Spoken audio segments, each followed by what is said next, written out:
কে হচ্ছে পরবর্তী রাষ্ট্রপতি তা নিয়ে চলছে জল্পনা কল্পনা। দলের বিশ্বস্ত কাউকে নির্বাচনের পক্ষে শীর্ষ নেতারা সিদ্ধান্ত নীতি নির্ধারণী ফোরামে। বিএনপি যাকে নমিনেট করবে সে রাষ্ট্রপতি হবে। দলের থেকেই রাষ্ট্রপতির মনোনয়নটা হওয়া উচিত। রাজধানীর বিভিন্ন সিএনজি স্টেশনে যানবাহনের দীর্ঘ লাইন, ঘন্টার পর ঘন্টা অপেক্ষা করেও গ্যাস না পেয়ে ভোগান্তিতে চালকরা। তারা কাপ তুলি করে কোথাও পায়নি।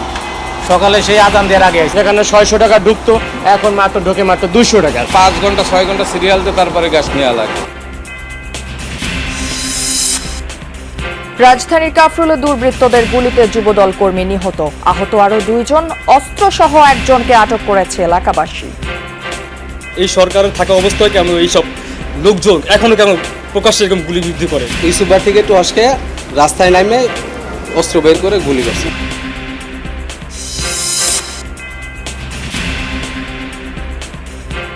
ভারতের দিল্লিতে জেনজির অবস্থান কর্মসূচি অব্যাহত। আন্দোলনকারীদের উদ্দেশ্যে আবারও ভিডিও বার্তা দিলেন মোদি। প্রশ্ন ফাঁস কাণ্ডে আরো কঠোর ব্যবস্থা নেওয়ার আশ্বাস।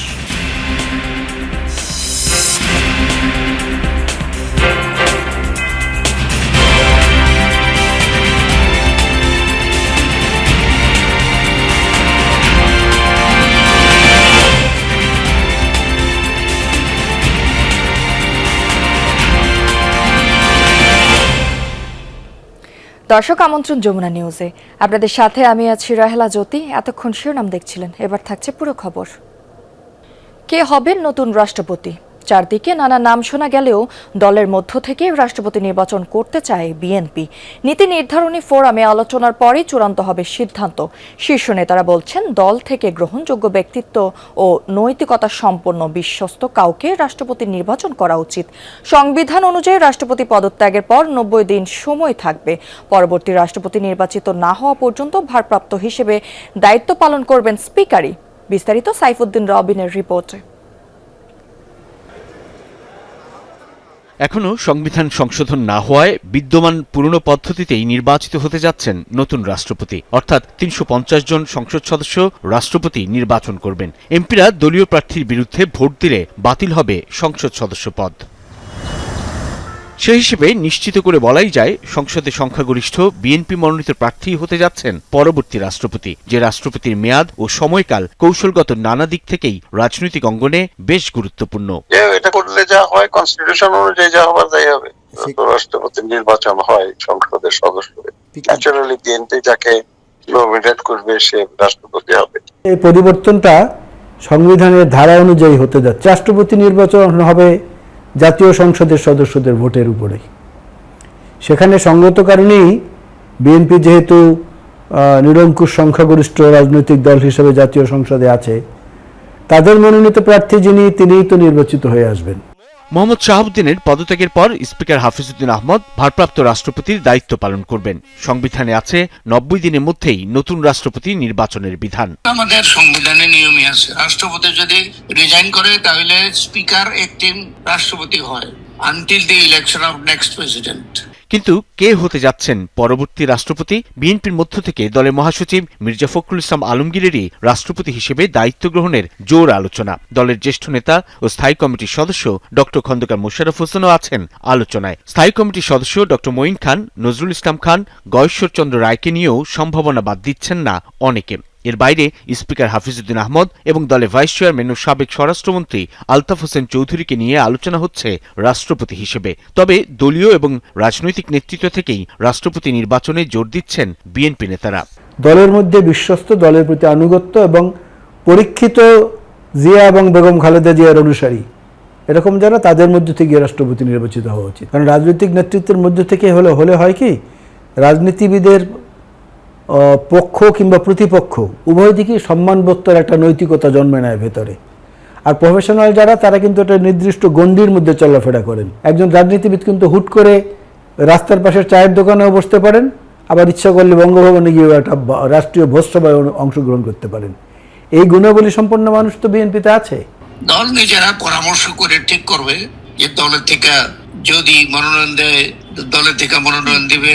নির্বাচন কমিশন একটা ফর্মালিটি আছে, ফর্ম ফিল আপ করে ইত্যাদি, তারপরে ইলেকশন হয় পার্লামেন্টে। আমরা মনে করি যে দলের থেকেই রাষ্ট্রপতির মনোনয়নটা হওয়া উচিত। ভূরাজনৈতিক বাস্তবতায় রাজনৈতিক বলয়ের বাইরে অরাজনৈতিক কারো রাষ্ট্রপতি হবার সম্ভাবনাও নির্ভর করে অনেক সমীকরণের উপর। পরবর্তী রাষ্ট্রপতি নির্বাচনের চূড়ান্ত যে সিদ্ধান্ত মিলবে বিএনপি চেয়ারম্যান তারেক রহমানের নেতৃত্বাধীন দলের স্থায়ী কমিটির কাছ থেকেই। সাইফুদ্দিন রবিন, যমুনা নিউজ, ঢাকা। দর্শক, সিডাপ মিলনায়তনে কথা বলছেন আইনমন্ত্রী মোহাম্মদ আসাদুজ্জামান। আমরা সরাসরি যাচ্ছি সেখানে। সে প্রত্যাশার জায়গা থেকে উত্তরণের জন্য আমাদের একটু ব্রিদিং স্পেস দরকার, আমাদের সময় দরকার। দেখেন, আমরা ভুল করলে আমাদেরকে চোখে আঙুল দিয়ে দেখাবেন, আমরা সেটা সাদরে গ্রহণ করব। কিন্তু এমন কিছু আমরা প্রত্যাশা করব না যেটা ফ্যাসিস্ট পুনর্বাসনের জন্য একটি অপতৎপরতা হয়। নৈরাজ্যবাদীদেরকে ফিরিয়ে আনার জন্য আধিপত্যবাদ, সাম্রাজ্যবাদ এবং মৌলবাদ একই সাথে বাংলাদেশের চরিত্র বদলে দেয়, সেরকম কোনো পদক্ষেপ আপনাদের কাছ থেকে আমরা প্রত্যাশা করব না। এই কথা বলে আমি আমার কথা শেষ করছি। খোদা হাফেজ। বাংলাদেশ জিন্দাবাদ। সবাইকে ধন্যবাদ। সবার আগে বাংলাদেশ। সিডাপ মিলনায়তনে কথা বলছিলেন আইনমন্ত্রী। আমরা ছিলাম সরাসরি সেখানে। চলে যাচ্ছি পরবর্তী সংবাদে। আজও রাজধানীর অধিকাংশ সিএনজি ফিলিং স্টেশনে গ্যাস না থাকায় চরম ভোগান্তিতে পড়েছেন চালকরা। বিভিন্ন স্টেশনে ঝুলছে গ্যাস নেই সাইনবোর্ড। কোথাও ঘন্টার পর ঘন্টা অপেক্ষা করেও মিলছে না গ্যাস।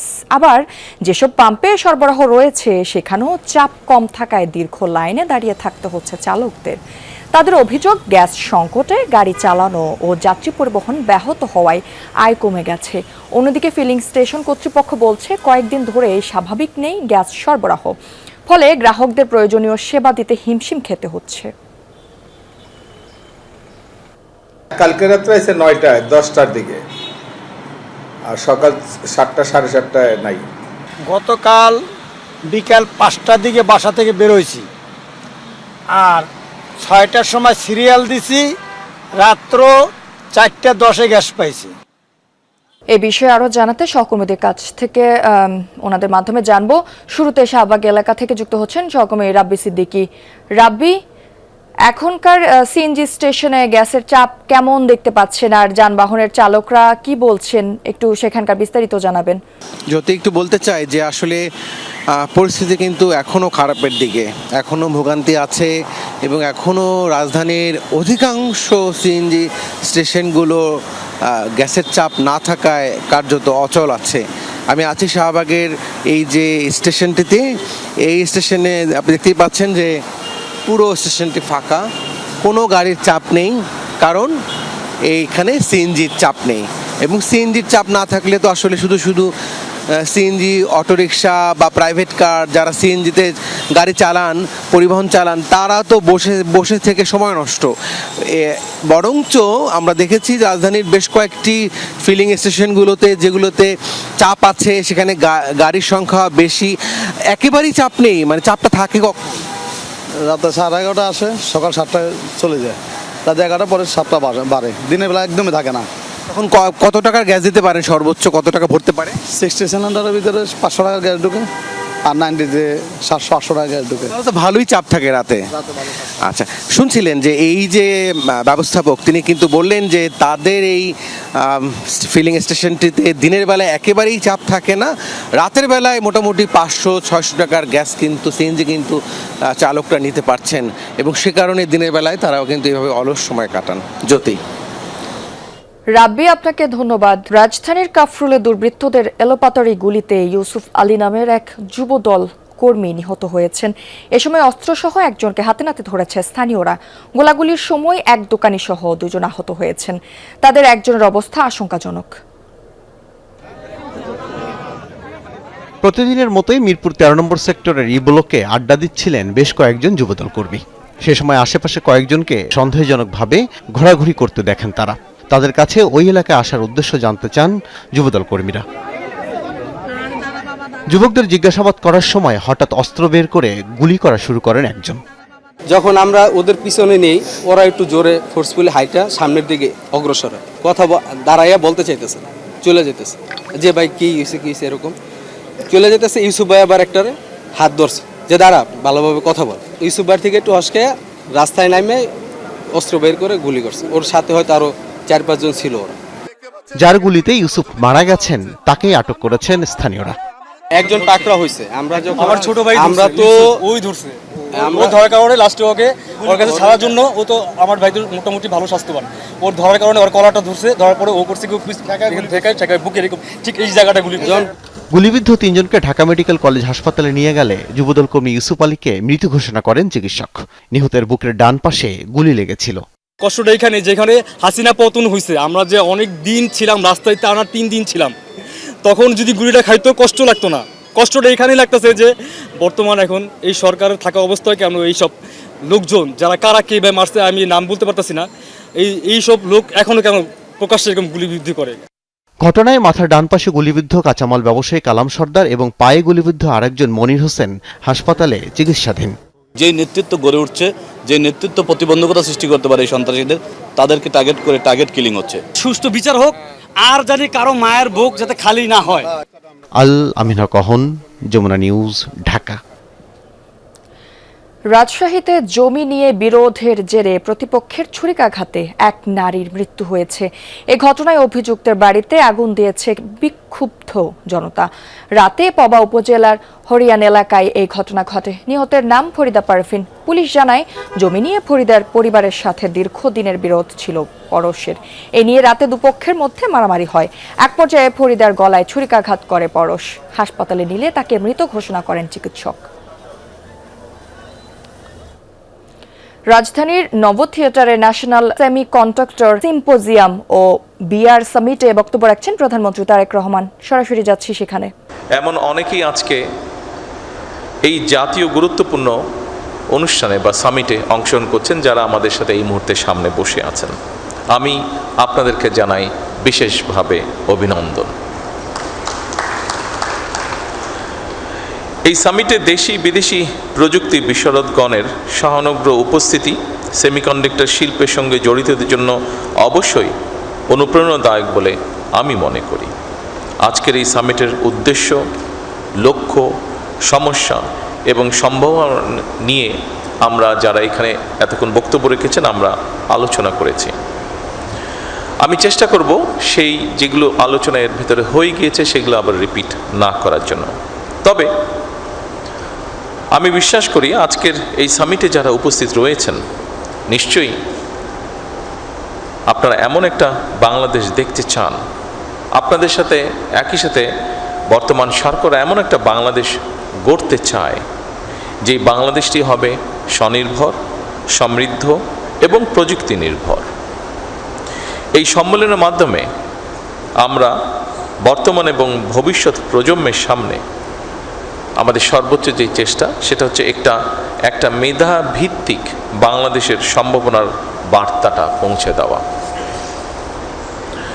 সম্মানিত সকল উপস্থিতিবৃন্দ, সমগ্র পৃথিবী বা বিশ্ব একটা এমন সন্ধিক্ষণে দাঁড়িয়ে আছে যেখানে কৃত্রিম বুদ্ধিমত্তা, রোবোটিক্স এবং স্বয়ংক্রিয় প্রযুক্তি মিলেমিশে চতুর্থ এবং পঞ্চম শিল্প বিপ্লবের ভিত্তি রচনা করছে। কম বেশি হয়তো আমাদের একটু ধারণা আছে, বিশেষ করে আমরা যারা এই ফিল্ডে কাজ করি না, আমাদের সামগ্রিকভাবে একটি ধারণা আছে যে বর্তমানে সেমিকন্ডাক্টরটা শুধু একটা শিল্পই নয়, এটা বোধহয় খুব সম্ভবত আধুনিক সভ্যতার একটা ভিত্তি। প্রযুক্তির চরম উৎসকতার এই সময়ে মোবাইল ফোন থেকে শুরু করে কম্পিউটার, চিকিৎসা সরঞ্জাম, কৃষি প্রযুক্তি, প্রতিরক্ষা ব্যবস্থা, কৃত্রিম বুদ্ধিমত্তা, রোবোটিক্স, ডাটা সেন্টার কিংবা নবায়নযোগ্য জ্বালানি, আধুনিক কলকারখানা কিংবা মহাকাশ স্যাটেলাইট, প্রত্যেকটা ক্ষেত্রে সেমিকন্ডাক্টর অপরিহার্য। আমরা একটু আগে আমাদের একজন এই ব্যাপারে যে বিশেষজ্ঞ ওনার বক্তব্য থেকে এটা আমরা জানতে পেরেছি। উপস্থিত সুধীবৃন্দ, 2030 সালের দিকে বিশ্বে গ্লোবাল সেমিকন্ডাক্টরের বাজার $1 ট্রিলিয়ন কাছাকাছি পৌঁছবে, এরকমই যারা এই ব্যাপারে এক্সপার্ট তারা ধারণা করছেন। তবে খুব সম্ভবত 2026 সালের মধ্যেই এই লক্ষ্যমাত্রা কাছাকাছি পৌঁছে গিয়েছে। সুতরাং এই মার্কেটে প্রবেশ করার জন্য বাংলাদেশের সামনে একটা অপার সম্ভাবনা এবং সুযোগ বিদ্যমান। আমি দৃঢ়ভাবে আশা করি 2030 সালের মধ্যে সেমিকন্ডাক্টর শিল্প থেকে রফতানি আয়ের যে লক্ষ্যমাত্রা নির্ধারণ করা হয়েছে, ইনশাল্লাহ বাংলাদেশ সেটা পূরণ করতে সক্ষম হবে। সম্মানিত উপস্থিতিবৃন্দ, এর আগে যারা বক্তব্য রেখেছেন তাদের কারো কারো বক্তব্য থেকে আমরা জানতে পেরেছি বাংলাদেশের 3000-এরও বেশি সেমিকন্ডাক্টর পেশাজীবী বর্তমানে আমেরিকা, মালয়েশিয়া, দক্ষিণ কোরিয়া, জাপান, সিঙ্গাপুর এবং ইউরোপ সহ বিশ্বের বিভিন্ন দেশের বিভিন্ন বড় বড় প্রযুক্তি কোম্পানি, গবেষণা প্রতিষ্ঠান, বিশ্ববিদ্যালয় তারা তাদের যোগ্যতার প্রমাণ রেখে চলেছেন। নোয়াখালীতে দিন দিন বেড়েই চলেছে চুরি, ছিনতাই ও ডাকাতির ঘটনা। সড়ক, বাজার, যানবাহন এমনকি নিজেদের বাসা বাড়িতেও নিরাপদ নন সাধারণ মানুষ। অস্ত্রের মুখে জিম্মি করে টাকা ও মূল্যবান জিনিসপত্র লুটের পাশাপাশি ঘটছে হত্যার ঘটনাও। বিশেষ করে সংঘবদ্ধ চক্রের তৎপরতায় আতঙ্কে জেলাবাসী। দেশীয় অস্ত্রে সুসজ্জিত একদল ডাকাত একদিনেই নোয়াখালীর কোম্পানিগঞ্জের 3টি বাড়িতে ডাকাতি করে অস্ত্রের মুখে লুট করে নিয়ে যায় নগদ টাকা ও স্বর্ণালংকার, যা ধরা পড়ে সিসি ক্যামেরায়। শুধু ডাকাতি নয়, শহরে গুরুত্বপূর্ণ মোড়গুলোতে বেড়েছে ছিনতাইকারীদের দৌরাত্ম্য। ডাকাতি ও ছিনতাইকারীরা ব্যবহার করছে নতুন নতুন কৌশল। বাসাবাড়ি থেকে সড়কে বিভিন্নভাবে টার্গেট করে ভুক্তভোগীদের সবকিছু লুটে নেন চক্রের সদস্যরা। অস্ত্রের মুখে জিম্মি করে কেড়ে নেওয়া হয় মোবাইল ফোন, নগদ টাকা ও মূল্যবান সামগ্রী। বোকা ছেলেরা কি করে, তাদের কাছ থেকে মোবাইল নিয়ে যায়, যে টাকা পয়সা সবগুলো নিয়ে চলে যায়, ওটা নিয়ে কেউ প্রতিবাদ করে না। কিছু লোক দেখা গেছে গ্রাম থেকে আসে বা প্রবাস থেকে আসে, তাদেরকে টার্গেট করে সংঘবদ্ধভাবে 5 থেকে 8 জন লোক তাদেরকে টার্গেট করে ছিনতাই করে। এরা গোড়া গাঁজা খায়, মনে হয় আপনার রাত মনে হয় হাইজাকি করে, ছিনতাই করে এবং কি পিস্তল লইলে ঘুরে, কারে মারবো, কারা ধরবো, কার থেকে ছিনতাই করে নিবো, এই অবস্থা আর কি। গরিব মানুষ রিক্সা চালায় খাই, ডাকাতেরা ধরি আমার থেকেও গাড়ি লই গেছে, আমার ছেলের থেকেও 3টা গাড়ি লই গেছে। দিনের আলোয় হাটবাজার ও ব্যস্ত সড়কে ছিনতাইয়ের ঘটনা ঘটলেও রাতের পরিস্থিতি আরো উদ্বেগজনক। স্থানীয়দের দাবি, মাদকের টাকার যোগান দিতে কিশোর গ্যাংয়ের সদস্যরাও জড়িয়ে পড়ছেন এসব অপরাধে, যা অনেক সময় রূপ নিচ্ছে প্রাণঘাতী হামলা কিংবা হত্যাকাণ্ডে। 8টার পর থেকে এই ছিনতাইকারীদের রাজ্য হয়ে ওঠে। মাদকের কারণে এই যে খুনগুলা হইতেছে, জায়গায় জায়গায় ছিনতাই হইতেছে। আসলে চোরে কলে এই বিভিন্ন রকমের জিনিসপত্র, এটা হাঁস, মোরগ আর কারেন্টের তারও কিন্তু কাটি নিয়ে রয়েছে। গত এপ্রিল থেকে জুন পর্যন্ত 45টি চুরি এবং 10টি ডাকাতির মামলা হয়েছে। আইনশৃঙ্খলা বাহিনীর দাবি, এরই মধ্যে বাড়ানো হয়েছে টহল ও নজরদারি। সন্দেহভাজনদের চিহ্নিত করে পরিচালনা করা হচ্ছে নিয়মিত অভিযান। তো আমরা লিস্ট করে তারা যাতে বাইরে থাকতে না পারে সে ব্যবস্থা গ্রহণ করছি এবং আশা করি যে এটা খুব দ্রুতই কমে যাবে, ছিনতাইয়ের ঘটনা যাতে না ঘটে সে ব্যবস্থা আমরা নিচ্ছি। নজরদারি বাড়ানোর পাশাপাশি কিশোর গ্যাং নিয়ন্ত্রণে কার্যকর পদক্ষেপ না নেওয়া হলে ডাকাতি ও ছিনতাই আতঙ্ক আরও বাড়বে বলে দাবি এলাকাবাসীর। শামস তাবরিজ উচ্ছ্বাস, যমুনা নিউজ। পাকিস্তানে আত্মঘাতী গাড়ি বোমা হামলায় নিহত হয়েছে কমপক্ষে 15 জন। দেশটির খাইবার পাখতুনখোয়া প্রদেশে এই হামলায় নিহতদের মধ্যে 12 জনই সামরিক বাহিনীর সদস্য। এছাড়াও রয়েছে 2 পুলিশ ও 1 বন কর্মকর্তা। দেশটির আইএসপিআর জানায়, একটি বিস্ফোরক বোঝাই গাড়ি দিয়ে সেনাবাহিনী ও পুলিশের একটি যৌথ চেকপোস্টে হামলা চালায় হামলাকারীরা। এর মধ্যে হামলার দায় স্বীকার করেছে তেহরিক-ই-তালেবান পাকিস্তান টিটিপি। দাবি, এতে অংশ নিয়েছে 4 আত্মঘাতী হামলাকারী। পাকিস্তানের সামরিক বাহিনীর পাল্টা অভিযানে 12 বিচ্ছিন্নতাবাদী নিহত হয়েছে। দিল্লির যন্তর মন্তরে বিক্ষোভ অব্যাহত রেখেছে ভারতের আন্দোলনকারীরা। শনিবার 3য় দফায় সরকারের সাথে বৈঠকে বসবে ককরোচ জনতা পার্টির প্রতিনিধিরা। স্থানীয় সময় বিকাল 4টায় হতে পারে এই বৈঠক, তবে এখনো ভেন্যু জানানো হয়নি। আলোচনায় রাজি হলেও সিজেপির স্পষ্ট অবস্থান, শিক্ষামন্ত্রী ধর্মেন্দ্র প্রধানের পদত্যাগ না করা পর্যন্ত বাড়ি ফিরবেন না তারা। শুক্রবার রাতভর কোনো সহিংসতার ঘটনা না ঘটলেও যন্তর মন্তরে ব্যাপক উপস্থিতি বাড়িয়েছে পুলিশ। শনিবারও বন্ধ ঘোষণা করা হয়েছে দিল্লির 18টি মেট্রো স্টেশন। এর আগে শুক্রবার দিল্লি ছাড়াও পশ্চিমবঙ্গ সহ আরও কয়েকটি রাজ্যে শিক্ষামন্ত্রী পদত্যাগের দাবিতে ব্যাপক বিক্ষোভ হয়। ভারতে চলমান জেনজি আন্দোলনে অংশগ্রহণকারীদের উদ্দেশ্যে আবারও রাত্রিকালীন বার্তা দিলেন প্রধানমন্ত্রী নরেন্দ্র মোদী। শুক্রবার রাত 11টার দিকে সামাজিক যোগাযোগ মাধ্যমে পোস্ট করেন তিনি। 40 সেকেন্ডের ভিডিও বার্তায় আন্দোলনকারীদের ফ্রেন্ডস সম্বোধন করেন ভারতীয় প্রধানমন্ত্রী। বৃহস্পতিবারের ভিডিও বার্তায় বিপুল ইতিবাচক সাড়া পেয়েছেন দাবি করে তরুণদের উদ্দেশ্যে ধন্যবাদ জানান মোদি। প্রশ্ন ফাঁস কাণ্ডে আরও কঠোর ব্যবস্থা নেওয়ার আশ্বাসও দেন। আগের রাতের ভিডিও বার্তা প্রসঙ্গে বলেন, তরুণদের সাথে যোগাযোগের সুযোগ হয়েছে, সবাই মূল্যবান ও বুদ্ধিদীপ্ত মতামত দিয়েছে। এর আগে প্রশ্ন ফাঁস রুখতে খসড়া বিল তৈরি এবং এ বিষয়ে শুক্রবার মন্ত্রিসভায় আলোচনার কথা জানিয়েছিলেন মোদি। প্রধানমন্ত্রীর সে বার্তার পরপরই অনশন ভাঙেন আলোচিত মানবাধিকার কর্মী Sonam Wangchuck. Thank you friends. कल देर रात आपसे मिलने का मौका मिल गया। मेरे जो वीडियो पोस्ट किया था उसको जिस प्रकार से आपने रिस्पॉन्ड किया, सकारात्मक सुझाव दिए, थैंक्स टू एवरीबॉडी। ये आपका प्यार बना रहेगा, हमारा नाता और अधिक सक्रियता से जुड़ता रहेगा। ফেসবুক ইনস্টাগ্রামের কল্যাণে এখন বিশ্বজুড়ে হটকেক দিল্লির যন্তর মন্তরে জেনজিদের বিক্ষোভ। পুলিশকে ফুল, চকলেট দেওয়া, ব্যারিকেড কাঁধে তুলে নিয়ে যাওয়া থেকে শুরু করে তাদের উদ্ভট কর্মকাণ্ডের রিল ও মিম নজর কেড়েছে গোটা বিশ্বের।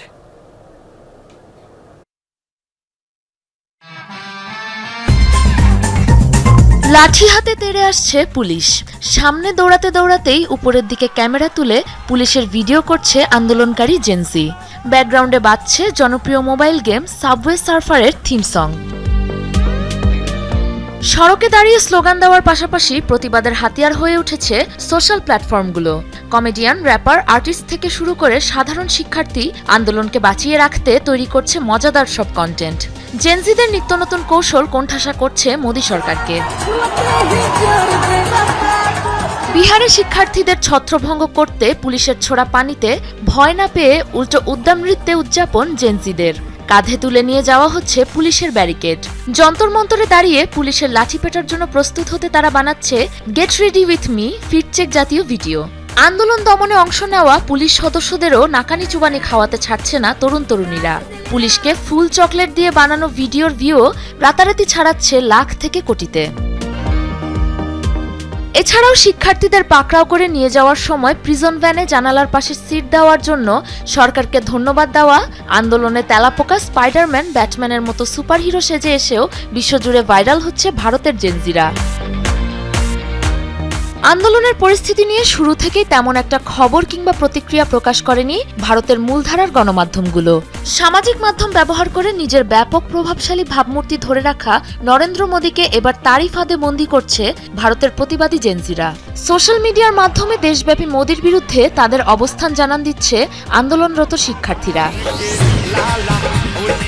সাবরিনা নুসরাত, যমুনা নিউজ। যুক্তরাষ্ট্রের ওয়াশিংটন ডিসিতে কঠোর নিরাপত্তার মধ্যে হোয়াইট হাউস করেসপন্ডেন্টসদের ডিনার অনুষ্ঠানে যোগ দিলেন মার্কিন প্রেসিডেন্ট ডোনাল্ড ট্রাম্প। গত এপ্রিলে গোলাগুলির ঘটনায় বাতিল হয়েছিল একই আয়োজন। 3 মাস পর রাজধানীর একটি হোটেলে আবারও আয়োজিত হলো অনুষ্ঠানটি। সেখানে রসিকতার আড়ালে সাংবাদিকদের ব্যক্তিগত আক্রমণ করেন ট্রাম্প। মার্কিন প্রেসিডেন্ট ডোনাল্ড ট্রাম্প দ্বিতীয় মেয়াদে দায়িত্ব গ্রহণের পরই তার অপছন্দের একাধিক গণমাধ্যমের উপর নানা ধরনের নিষেধাজ্ঞা আরোপ করেছেন।